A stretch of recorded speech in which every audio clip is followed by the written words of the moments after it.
나를 향하신 하나님의 뜻이 무엇인가, 내게 어떻게 행하셨는지, 과거뿐만 아니라 미래에도 하나님은 내게 무엇을 요구하고 계시는지, 이 하나님의 뜻을 따라서 우리가 이제 살아가야 되는 거죠. 그래서 지도를 한번 생각해 보는 거예요. 내 삶의 지도를. 지금까지 하나님이 과거에 어떻게 인도해 오셨는지, 그리고 현재 하나님이 나를 어디에 두셔서 어떻게 일해 가시는지, 미래에는 그러면 이제 좀 길이 보이죠. 과거와 현재와 지금까지 하나님이 나를 인도해 오신 손길과 그 길을 추적해 보면 하나님이 나를 향해서 어떻게 일해 오셨는지, 그럼 앞으로 또 어떻게 일해 가시기를 원하시는지 대충 이제 보이거든요. 이렇게 나를 향하신 하나님의 기쁘신 뜻, 나를 향한 하나님의 경륜, 이것들을 우리가 이제 생각을 해봐야 됩니다. 그래서 하나님께서는 하나님의 뜻을 이루시기 위해서 내 소원을 꺾으십니다. 내 욕망을 끊어버리십니다. 왜요? 하나님의 기쁘신 뜻을 위해서. 그래서 때로는 내가 실패하게도 하시고 또 내 약함도 허락하세요. 질병도 허락하시고 고난도 허락하세요. 하나님의 뜻을 이루기 위해서 그런 것들이 필요한 거죠. 왜냐하면 우리를 단련하시고 우리를 키우셔서 강하게 하시고 지혜롭게 하시고 성숙하게 하셔서 하나님께서 쓰시고자 하시는 인생의 무대 위에 우리를 다 이제 올려놓으시는 거예요. 한국교회도 그렇습니다. 일제강점기를 통과하고 6.25를 통과하면서 우리 민족은 많은 연단을 받았습니다. 그리고 나서 하나님께서 한국교회로 하여금 부흥을 주시고 기도하게 하시고 한국교회 하나님께서 성령의 은혜와 역사를 주신 다음에 세계 무대 위에 이 대한민국을 올리셔서 우리 이제 대한민국을 통해서 하나님께서 일해 가시는 거죠. 우리 개인도 그렇고 우리 마천교회도 그렇습니다. 그래서 하나님께서 이 시대에 이 장소에서 자녀된 우리를 통해서 나를 통해서 하나님이 무엇을 하시려는지 그 구체적인 지침을 오늘 본문이 말씀하고 있습니다. 먼저 우리가 생각할 것은 우리가 살아가는 이 세상이 어떠한 형편에 있는가를 바울은 본문에서 이렇게 묘사하고 있습니다. 오늘 말씀에 15절에 보시면 이 세상은 어그러지고 거스르는 세대라고 그렇게 얘기를 하고 있습니다. 이 어그러진다는 뜻은 무엇인가 하면요, 뒤틀려 있다는 뜻이에요. 뭔가 휘어져 있다는 거예요. 세상은 모든 게 이제 뒤틀려 있어요. 기초나 뭐가 이제 바르게 딱 돼 있어야 그 위에다가 뭔가를 얹을 수 있죠. 뭔가를 세울 수 있잖아요. 근데 뒤틀려 있으니까 그 위에 뭘 얹을 수가 없기도 하거니와 어떤 기초를, 어떤 기준을 세울 수가 없는 겁니다. 다 이게 비틀어져 있어서. 여러분, 세상에서 내가 성공했다, 세상 사람들로부터 내가 인정을 받았다고 해서 그것이 꼭 하나님 앞에서 인정받는 건 아니죠. 그렇지 못한 경우가 거의 많아요. 세상에서는 인정받고 세상에서는 성공하고 세상에서는 유명한 사람이지만 과연 하나님 앞에 섰을 때 하나님께서도 나를 보시고 너는 맞다, 잘하였도다 착한 종아 라고 주님께서 인정하실지, 이건 잘 모르는 거예요. 주님 심판대 앞에 갔을 때 세상 성공과 세상 인정과는 일치할 수가 없습니다. 어떤 면에서는 처세에 능한 사람은 바른 기준이 없는 사람이라고도 할 수가 있어요. 이럴 때는 이쪽에 붙었다가 이쪽이 또 유리하다 싶으면 그쪽으로 붙었다가 성공의 줄을 타는 거죠. 줄을 잡고 가는 거예요. 그러나 하나님의 사람들은 어떻게 해야 되죠? 세상 줄을 잡는 게 아닙니다. 오직 예수 그리스도만 붙잡고 주님만이 나의 백이시다, 주님만 의지하는 거죠. 그 다음에 이제 거스른다는 것은 한 걸음 더 나아가서 또 무슨 뜻인가 하면 이거는 이제 역행한다는 뜻을 가지고 있습니다. 거스른다. 그렇잖아요. 누가 이렇게 합시다. 거스른다. 대들고 그건 아닙니다. 막 이러면서 이렇게 거스르고 거꾸로 하는 것이고 뒤집는 것이고, 아시겠죠? 역행, 거꾸로 가는 것. 세상은 거꾸로 가고 있어요. 하나님의 기뻐하시는 뜻과 세상이 일치해서 흐름이 나가고 있습니까? 세상이? 하나님께서 남자와, 예를 들어서 남자와 여자가 사랑하고 결혼해서 살도록 되어 있는데 남자들끼리 여자들끼리 이 호모섹스를 한단 말이죠. 동성애. 이거 이제 합법화되고 있잖아요. 그리고 여러 가지로 잘못된 법들이 이제 막 거꾸로 나가고 있어요. 그래서 하나님께서 이게 이제 보편적인 죄, 보편적인 죄가 워낙 커지니까, 그러니까는 한 크리스찬이 이런 말들 하더라고요. 미국의 젊은이들 가운데 이 동성애가 몇십 년 전에 굉장히 심했습니다. 그래서 하나님께서 경고의 음성으로 뭘 주셨죠? 메시지로 에이즈를 허락하셨어요. 근데 이 에이즈가 고쳐지지가 않는 거예요. 약이 나와가지고 계속 부자들만 그 비싼 약을 사 먹으면 생명을 유지할 수 있어요. 얼마나 많이 죽었는지 모릅니다. 미국에서 이 에이즈를 치료하기 위해서 수십 조인가 수백 조를 쏟아부어도 약이 개발이 안 되는 거예요. 그런데 이제는 에이즈가 아니라 왜 코로나는 이렇게 전 세계적으로 되었을까? 죄가 너무 전 세계적으로 거의 모든 사람들에게 보편화됐다는 거죠. 거기에 대한 하나님이 경고로 하나님께서 코로나를 허락하셨다는 거예요.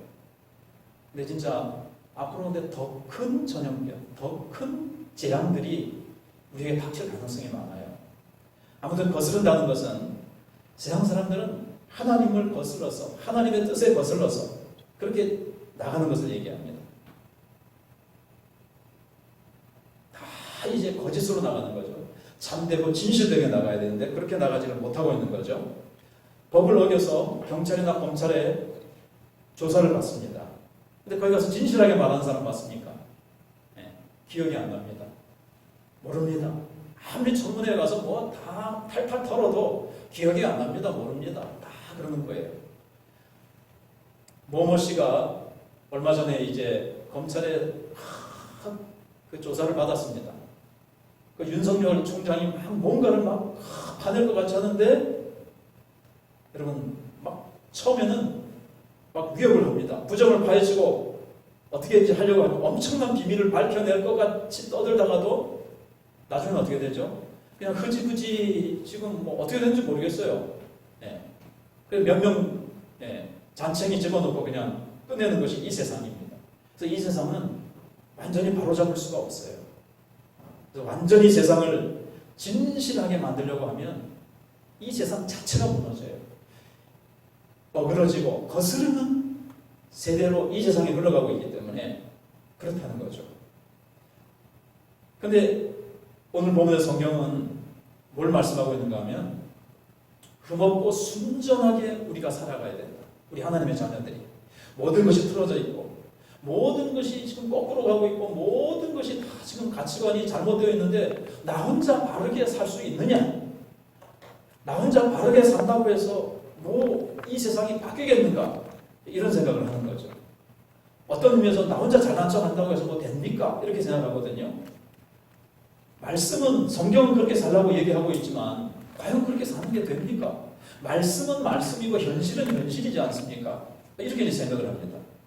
그러나 사도 바울은 오늘 우리에게 주님의 심판대 앞에 섰을 때 판단 기준은 세상에서 인정받느냐가 아니라는 거예요. 얼마나 하나님의 자녀로서 흠없이 살았느냐, 진실되게 살았느냐, 빛을 발하면서 살았느냐, 생명의 말씀을 밝히면서 살았느냐, 이것을 가지고 주님께서 기준으로 하신다는 거예요. 그래서 우리가 이 세상 속에서 우리 그리스도인들이 어떤 모습으로 살아야 되는지 그 기준과 지침을 오늘 이제 제시하고 있거든요. 첫째로 무엇인가 하면 원망과 시비가 없이 이제 해야 된다는 겁니다. 자, 14절 말씀을 보시면, 다시 한번 보시면 이 모든 일을 원망과 시비가 없이 하라 그랬습니다. 자, 이 말씀은 전에 몇 번 말씀드린 것처럼 너희 구원을 이루라 했을 때 그 구원이 너희 구원, 복수라고 말씀드렸어요. 그렇기 때문에 교회 공동체의 구원, 교회 공동체가 아름답게 안녕과 질서와 화평 가운데 정말 주님이 기뻐하시는 교회 모습을 얘기한 거예요. 그러면서 어떤 얘기를 드렸냐면은 고린도전서 3장 16절에 너희가 하나님의 성전인 것과 왜 성전이죠? 너희 안에 하나님의 성령이 계신 것을 알지 못하느냐. 그래서 성령이 우리 개인 안에 계신다는 것을 말하는 것 이전에 첫 번째로 고린도전서 3장 16절은 성령이 교회 안에 계신다는 거죠. 교회 안에. 그래서 이 교회 공동체가 성전이에요. 근데 17절에 뭐라 그랬습니까? 누구든지 이 성전을 더럽히면 하나님이 멸하시리라. 그 사람을 멸하시리라 그랬어요.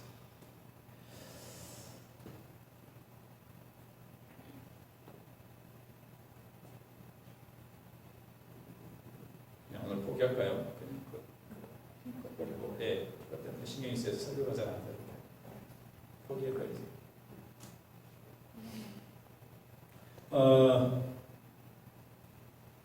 그래서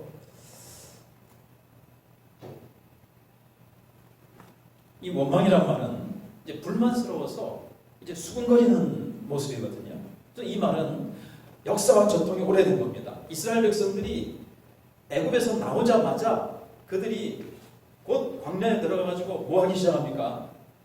양식이 없으니까 양식이 없다. 그 다음에 물이 없으면 물이 없다. 그 전에 홍해 앞으로 오니까는 뒤에는 애국군이 쫓아오죠. 앞에는 홍해가 가로막혔지요. 그러니까는 우리를 죽일 데가 없어가지고 매장지가 없어서 애국에서 끌어내서 이 광야에서 우리를 죽이려고 하느냐 그러면서 모세와 시비하고 모세를 거스르고 하나님을 원망하고 그랬습니다. 조그만 어려움이 있으면 그때마다 원망하고 불평한 거예요. 그래서 어떻게 됐습니까? 이스라엘 백성들은 첫 세대는 가나안 땅에 들어가지 못하고 말았습니다. 뭐가 그렇게 되는 겁니까? 원망과 불평입니다. 그러니까 오늘 원망과 불평만 내 인생에서 없애자. 요것만 잘 붙잡고 해도 큰 거를 붙잡는 거예요. 그러니까는 원망과 시비, 우리 원망, 불평 잘 하니까 별로 우리는 그거 가지고 크게 그거 삼을지 모르지만 공동체를 파괴시키는 것이 뭐라고요? 원망과 불평입니다. 우리가 돈이 없어서, 위대한 인재가 없어서, 교회에 큰 건물이 없어서, 좋은 찬양대가 없어서 교회가 잘 안 되는 게 아닙니다. 바로 원망과 불평, 이것 때문에 이스라엘 백성들의 광야에서 공동체가 파괴되고 어떻게 됐죠? 결국 그들은 가나안 땅에 못 들어갔어요. 그리고 40년 동안 어떻게 됐죠? 뺑뺑이 도는 거예요. 원망 불평하는 동안은 하나님의 말씀을 붙들고 말씀에 순종할 때 한 걸음 한 걸음 전진할 수가 있는 거거든요. 근데 그렇지 못할 때는 이게 늘 원망 불평하면 늘 그 자리예요. 그래서 예수를 30년 40년 믿어도 늘 예수 믿으면서 궁시렁궁시렁거리고 원망 불평하면. 그래서 이 말씀을 묵상하다 제가 갑자기 생각이 나는 거예요.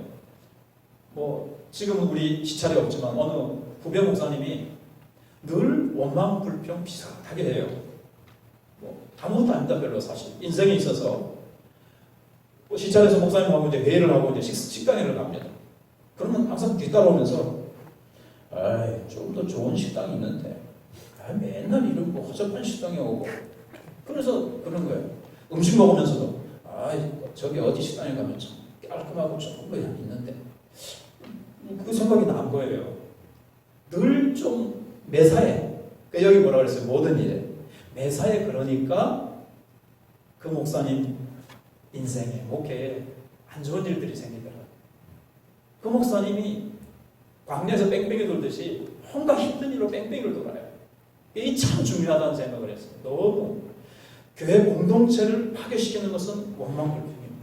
개인적으로도 우리가 하나님의 구원을 이루며 우리가 하나님 앞에서 먼저 조금 이따 나오겠지만 세상에서 어그러지고 거스르는 세대에서 우리가 빛들로 나타나기 위해서는 하나님의 흠없고 순전한 하나님의 자녀들로 나타나기 위해서 제일 먼저 소극적으로 하지 말아야 될 게 뭐냐면 원망과 불평입니다.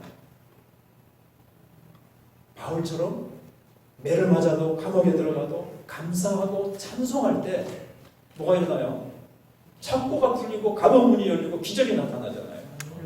어렵고 힘들다고 원망 불평하는 것이 공동체를 파괴하는 독입니다. 내 인생에 있어서도 독입니다.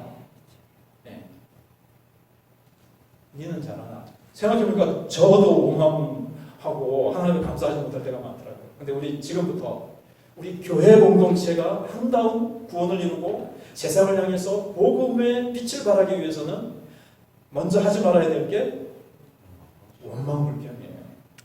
개인적으로도 원망불평이 아니라 어렵고 힘들어도 감사합니다. 코로나가 와도 이거 코로나 때문에 밖에 나가지도 못하고 이거 놀러도 못 가고 아유 무슨 축제 가려고 했는데 이거 분황제도 못하고 이게 뭐야 이거 뭐 이렇게 하는 것이 아니라 하나님이 하신 일이 있으시겠지? 여기서도 하나님께서 원하시는 바가 있으셔서 하나님께서 일하고 계시는 거예요. 감사합니다 주님. 이렇게 하고 있으면 하는 일들이 있더라고요. 시간이 지금 없어서 그런데 북한을 향해서 중국을 향해서 우리가 북한과 중국 때문에 굉장한 위기가 있었는데 코로나 때문에 다 실패를 했어요. 하나님이 코로나를 통해서 우리를 보호하시고 우리를 인도하시는 섭리와 손길들이 있더라고요. 근데 그보다도 훨씬 더 많은 일들을 하나님이 행하고 계실 거예요. 그러니까 우리는 몰라도 어떻게 해야 돼요? 감사합니다. 하나님이 나는 뭔지 모르지만 하시고 있는 일이 있어서 감사합니다. 개인적으로도요. 어렵고 힘든 일이 있어도 이 일을 통해서 하나님께서 선을 이루시고 하나님께서 하시는 일들이 있음을 믿고 감사합니다. 이렇게 하라는 거예요. 그 다음에 두 번째는 흠이 없고 이 세대 가운데서 그러니까 거스리고 어그러지고 거스리는 세대에서 이렇게 살라는 거예요. 먼저 하지 말고요. 그 다음에 적극적으로는 소극적으로는 하지 말아야 될 게 뭐냐. 근데 이것만 잘해도 원망불평하지 않고 감사하고 찬송하면 하나님의 놀라운 은혜가 임하고요. 그 다음에 이제 이런 세상 속에서도 그리스도인은 어떤 모습으로 살아가야 되는가. 적극적으로는요.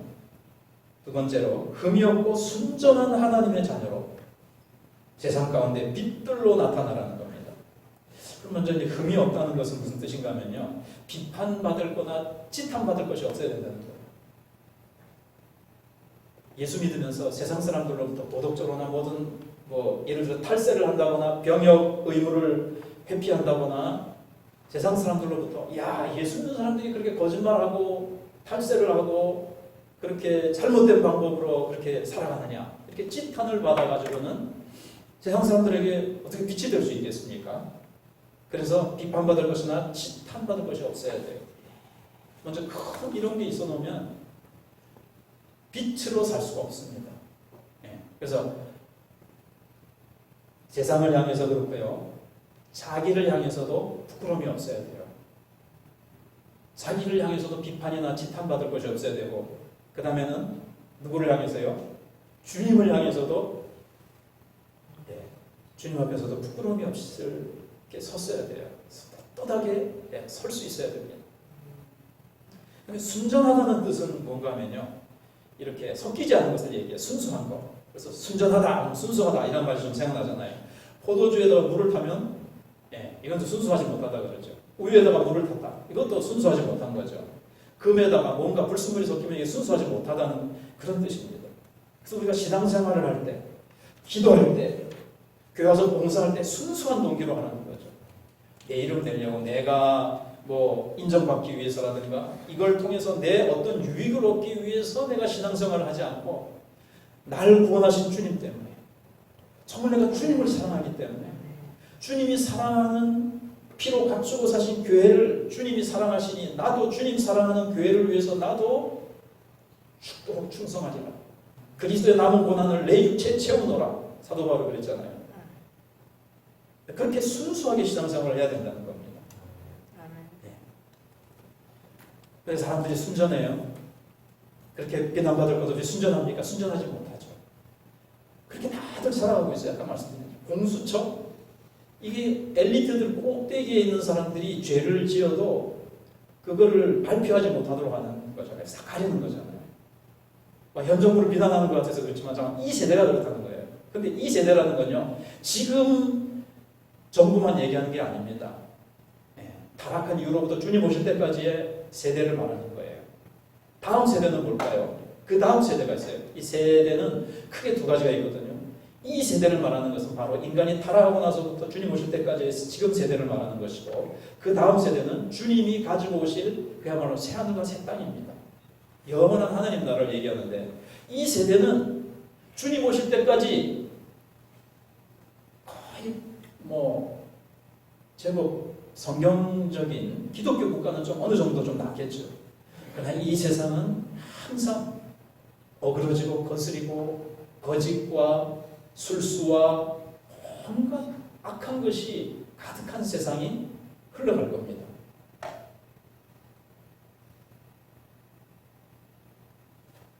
우리가 이번에 선거를 잘하면 놀라운 좋은 세상이 올 거라고 혹시 기대하셨습니까? 조금 나아질 수는 있을지 모르지만 주님 오실 때까지는 아니다라는 거예요. 그럼 포기하고 살아라가 아니라 사도 바울이 성경이 뭘 얘기하고 있습니까? 어그러지고 거스리는 이 세대 가운데서 인정하는 거예요. 우리가 살아가는 세상은요, 신앙생활하기 좋고 편하고 신앙생활하면 나를 도와주고 칭찬해주고 알아주고 하는 것이 아니고 거스르고 어그러지는 세대이기 때문에 이게 참 신앙생활을 바로 한다는 게 어렵습니다. 회사에서도요, 핍박받고 쪼다라 그러고 왕따 당하기 쉽고요. 왜 니만 별나냐 그러고요. 꼭 그렇게 해야 되냐 그러고. 신앙생활 하기가 쉽지 않아요. 근데 이 어둡고 빛이 들어가는 것은 이 세상이 뭐 하다는 걸 전제로 하는 거죠. 어둡다는 거죠. 어둡다는 게 뭐예요? 영적으로 죄가 가득하다는 거예요. 죄가 가득한 세상 가운데서 나 혼자 우리 교회가 우리 성도들이 바르게 살고 진실되게 살고 흠없이 살아야 되고 순전하게 살기 위해서는 그냥 됩니까? 손해봐야 됩니다. 억울한 소리를 들어야 됩니다. 희생할 수밖에 없습니다. 그렇게 하는 거예요. 그럴 때 세상이 소위 신선한 충격을 받는 거죠. 야, 다 저렇게 살고 그때는 다 사바사바 뇌물도 바치고 다 거짓말로 스쩍스쩍하고 그러는데 저렇게 똑바르게 꼿꼿하게 참 바르게 순전하게 진실되게 딱 살아갈 때 어떻게 돼요? 그들 가운데 빛들로 나타난다는 거예요. 이것이 우리가 교회의 선교적 사명을 얘기하는 거거든요. 빛으로 나타남, 생명의 말씀을 밝히라. 이제 마지막 주제가 이제 생명의 말씀을 밝히라는 건데, 생명의 말씀을 밝히라는 건데 선교적 사명이거든요. 교회가 해야 될 선교적 사명이 순전하고 흠이 없고 순전해야 돼요. 그렇죠? 전에도 말씀드린 대로 전도하러 나가니까 뭐가 안 되면 전도가 말씀에 먹혀 들어가질 않아요. 가려지는 거예요. 지금도 한국교회가 전도가 잘 안 되는 게 왜 그럴까요? 예수 믿는 사람들 입만 살았더라. 참 우리가 가슴 아픈 얘기지만 감옥 안에 들어간 그리스도인의 숫자가 지금은 한국교회가 600만이라고 정부에서도 그렇게 파악을 한다 그래요. 한때 1000만 그래가지고 25%라고 그랬잖아요. 감옥 안에 들어있는 그리스도인의 퍼센테이지도 25%. 뭘 얘기하죠? 세상 사람이나 그리스도인이나 같더라. 소금과 빛이 되지 못하더라는 거죠. 25%가 되면 안 썩어야 되잖아요. 바닷물이 소금이 잊어버렸는데 13%인가 모르겠는데 그렇게만 돼도 바닷물이 안 썩잖아요. 근데 왜 세상은 이렇게 엉망이 되어가고 부패하고 있느냐는 거예요.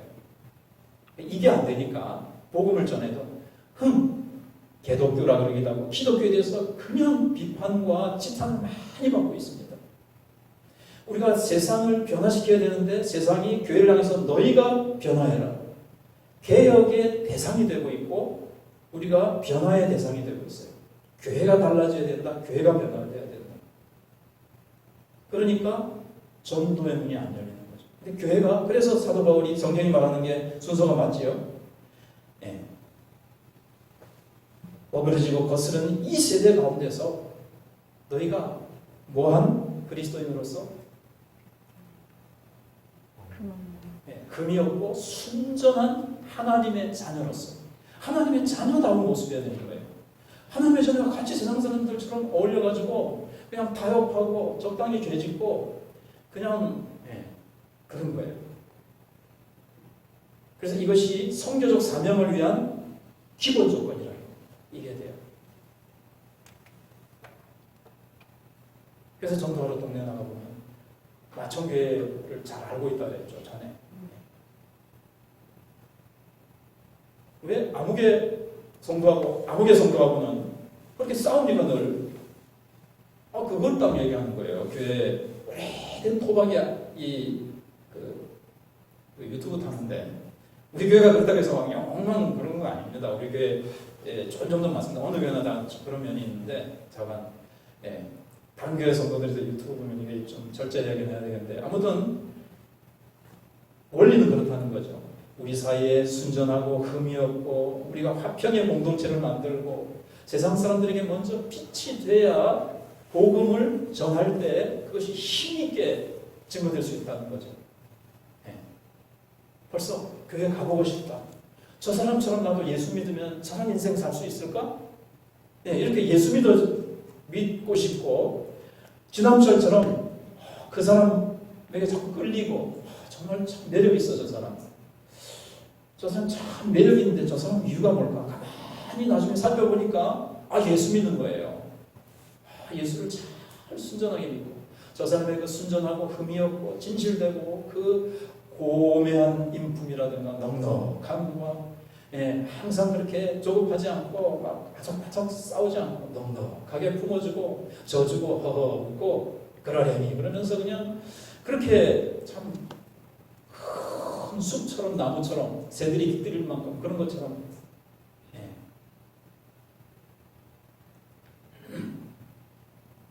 이제 마지막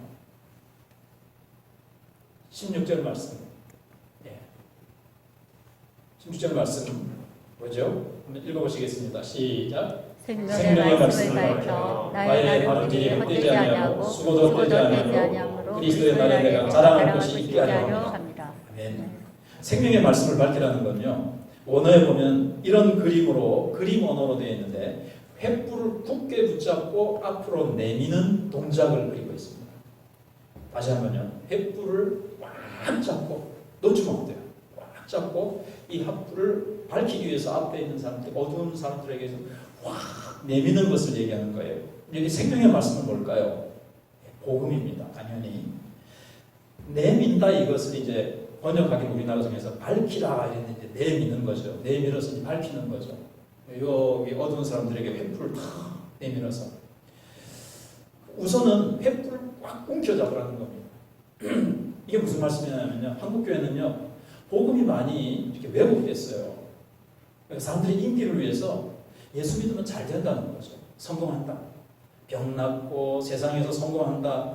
이게 뭡니까? 기복주의하고 이렇게 혼합이 돼가지고 복음에다가 뭔가 덧칠을 한 거예요. 순수하지 못한 거예요. 근데 거기가 또 좋아요. 회개하라. 그리고 우리가 막 죄를 지적하면 싫어하는 거예요. 거스른다. 이 거스른다는 아까 단어도요. 이게 들어있어요. 바로 잡으려고 그러면요. 막 싫다 그러고 그런 뜻이 들어있거든요. 그리고 번영의 신학이라 그래가지고 예수 믿으면 잘 된다는 거예요. 예수 믿으면 차도 좋은 차 타게 하나님 만들어주시고 예수 믿으면 좋은 아파트에 당첨되게 해주시고 예수 믿으면 연봉 많은 회사에 취직되게 하시고 수박을 사도 맛있는 수박이 걸리게 하시고 잘 익은 수박만 걸리게 하시고 그렇게 뭐든지 그런 복음으로 다 해놓고 막 축복받아라 축복받아라 아멘 할렐루야 막 이렇게 하고 막 그러는 겁니다. 주님을 위해서 고난받고 십자가 지고 이런 복음은요 요즘 인기가 없어요. 그래서 생명의 복음을 꽉 잡으라는 것은 정말 주님이 전해주신 이 성경적인 복음, 성경을 잘 읽어보세요. 복음이 어떻게 되어 있는지. 예수님은 병 안 걸리고 잘 먹고 잘 살고 이 세상에서 편안하게 살다가 이 세상에서도 성공, 죽어서는 천국. 그럴까요? 두 가지 다 잡을 수 있을까요? 세상 성공과 신앙 성공 다 잡을 수 있을까요? 그렇지 않습니다. 그래서 복음을 일단은 꽉 잡아야 돼요. 주변에도요, 한국교회도요, 이상한 복음이라 그럴까? 이 좀 세상적인 것들, 성공들이 이제 들어와 있단 말이죠. 그런 것들이 아니라 이 복음을 굳게 붙들고 있어야 된다는 거예요. 날마다 여러분들이요, 복음을 잘 붙들어야 돼요. 그래서 저도 주일마다 복음을 전하려고 가능하면 노력합니다. 예수 그리스도의 십자가의 복음과 예수 그리스도의 부활. 사실 주일이라는 것은 주님의 부활을 매주 기념하는 거거든요. 그래야 되잖아요. 이 복음, 부활. 이것을 계속 우리가 붙들어야 돼요. 이것이 우리를 살리고 이제 밝히라는 것은 이제 전하라는 건데 선포하라는 건데 먼저는 내가 이 복음을 굳게 붙들고 있으라는 것은 복음을 나는 이제 복음으로 구원받았으니까 나는 이제 뭐 이 복음 뗐어. 선반 위에 올려놓는 게 아니고 이 복음을 날마다 나에게 전해야 되고 이 복음이 어두운 사람들을 살리는 것도 되지만 먼저 이 복음은 나에게 힘이 됩니다. 이 복음이 주님의 십자가 복음을 깊이 묵상하면 이 복음 십자가의 복음에 내가 깊이 날마다 잠겨보세요. 십자가 보혈의 능력에 붙들리고 그 다음에 부활의 능력에 부활의 복음에 내가 더 깊이 잠기는 거예요. 그 부활의 능력으로 살아가는 거예요. 그 부활의 능력으로 내 죄의 세력을 죽이고 그래서 이 생명의 말씀을 내가 꽉 붙들고 있으면요. 이 복음이 내 속에 충만한 거죠. 그리고 나서 어떻게 해야 돼요? 100% 앞으로 내민다는 것은 선포한다는 것을 얘기합니다. 왜 선포해야 됩니까? 흑암에 있는 사람들을 살리기 위해서. 우리가 복음을 알잖아요. 우리가 이 복음을 선포해야 됩니다. 사탄에게 사로잡혀서 무지 속에 사탄에게 끌려서 지옥으로 가고 있는 영혼들 알지 못해서 가는 길이 멸망길인지 지옥길인지도 알지 못하고 그리로 마귀를 따라서 가고 있는 영혼들에게 마귀에 따라 너도 죽겠구나 너도 멸망하겠구나 뭐 그런 찬송도 있잖아요. 그래서 우리는 교회가 우리가 이 생명의 말씀을 왜곡되지 않고 이 복음을 순수하게 다 붙들고 이 복음으로 내가 깊이 잠기고 내가 이 복음으로 충만해서 어두운 가운데 있는 영혼들에게 복음을 선포해야 됩니다. 그리고 우리의 삶도 하나님 메시지가 되어야 되는 거죠. 입술로 못 전하더라도 때로는 매일 가서 맨날 직장들에게 그렇게 할 수 없는 그러나 삶으로 우리의 삶이 메시지가 되는 거죠. 자, 그리고 4세 이제 마무리 짓습니다. 아니 헛되지 아니하고 그래서 나의 다름질 아니 그냥 말씀을 놔두세요. 나의 다름질이 헛되지 아니하고 수고도 헛되지 아니하므로 사도 바울이 빌립보 교회를 위해서 굉장히 이제 수고를 했습니다. 얼마나 자기의 피와 땀을 쏟아서 빌립보 교회를 세웠고 성도들이 원하는 게 뭐예요? 바울이 원하는 모습이 뭡니까? 버리고 거스르는 이 세대, 어두운 이 세대 가운데서도 교회가 하나가 되고 원망과 불평으로 교회 공동체를 파괴하는 이 독소를 없애고 서로 사랑하며 섬기며 위해주며 사평과 사랑으로 온전히 하나 되고 성숙된 모습이 되어져서 뭘 하는 거죠? 버리고 거스리고 이 어두운 세상 가운데서 빛으로 나타나는 거예요. 어떻게 해야 빛이 나타납니까? 흠이 없고 순전한 하나님의 자녀가 되어서 빛으로 나타나야 되는 거예요. 이건 이제 적극적인 거죠. 그러니까 소극적인 것은 원망과 불평을 하지 않는 거예요. 적극적인 것은 감사와 찬송하는 거죠. 또 적극적인 건 뭡니까? 그러니까 우리가 늘 방어적인 신앙생활에서 만족하면 안 돼요. 그냥 내 신앙 겨우 지켜나가고 남들이 예수 믿는지 안 믿는지 007처럼 아주 숨어서 스파이처럼 예수 믿고 나의 죽음을 적에게 알리지 말라 하는 것처럼 나의 신앙을 내 직장 동료에게 알리지 마라 이렇게 하면서 신앙생활하는 것이 아니라 적극적으로 순전하고 흠이 없는 빛으로 나타나는 거예요. 이게 이제 적극적인 거죠. 적극적으로. 그리고 생명의 말씀을 굳게 붙들고 생명의 말씀을 선포하는 삶과 입술로 말씀을 선포하는 겁니다. 그렇게 하라고 했어요. 그런데 잘 보세요. 나의 다름질이 헛되지 아니하고 그런데 빌립보 교회가 이런 모습이 되지 아니하면 사도 바울의 다름질이 어떻게 돼요? 그렇게 매맞아가며 죽을 각오를 하면서 잠도 못 자고 빌립보 지역에 와가지고 복음 전하고 기도하고 그들에게 생명을 쏟아서 복음을 전하고 교회를 세운 것이 어떻게 된다고요? 헛되게 된다는 거예요. 그 다음에 그리스도의 날에 내가 자랑할 것이 있기 때문에 근데 수고도 헛되지 않는 너희가 그렇게 살아야 앞에서 설명한 거죠. 그렇게 살아야 그리스도의 날이라는 게 그래서 예수님 오셔서 심판하신 날이죠. 심판대 앞에 섰을 때 상급 심판대 앞입니다. 내가 자랑할 것이 있게 하면 뭘 자랑하죠? 빌립보 교회 성도들이 자랑이에요. 바울이 복음전에서 전도에서 얻은 영혼들, 사도 바울이 주님 앞에서 받은 칭찬입니다. 상급입니다. 나중에도 나오지만요. 3장에 가서도 나오지만 4장에서 나오고요. 그럼 우리에게 한번 생각해 보세요. 신앙생활을 합니다. 평생 했습니다. 수십 년을 했습니다. 그래서 아까 말씀드린 대로 첫 번째, 내 신앙생활이 꽝이 되지 않으려면, 헛된 신앙생활이 안 되려면, 여러분 다른 거 다 성공해도 이것이 안 되면 헛사는 거예요. 그날에 이 그리스도 예수의 날에 주님 앞에 섰을 때, 주님 나 일 많이 했어요. 사업 성공시켰어요. 돈 많이 벌었어요. 뭐 했어요? 뭐 했어요? 뭘 자랑한다 그랬죠? 전도하며 내가 세상에서 어그러지고 거스르는 세대 가운데서 먼저는, 첫 번째는 교회 공동체를 파괴시키지 않아야 돼요. 원망 불평은 어찌 그렇게 잘 퍼져가는지 이스라엘 백성들도 한 명이 아마 했을 거예요. 원망 불평. 코로나처럼 싹 퍼져나가요. 원망 불평. 맞자.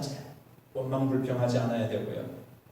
그 다음에 그것은 공동체를 파괴하는 독이라 그러기 때문에 이것을 하지 않아야 되고, 두 번째는 순전하고 흠이 없는 모습으로, 하나님의 자녀의 아름다운 모습으로, 어두운 세상 가운데서도 힘들고 어려워도 내가 손해봐도 내가 욕먹어도 어떻게 해요? 하나님의 자녀답게 빛을 발하는 삶을 살아야 됩니다. 그렇지 않으면 내 신앙생활은 주님 앞에 섰을 때 그런 열매 없이 서면 신앙생활한 게 헛되게 되는 거예요.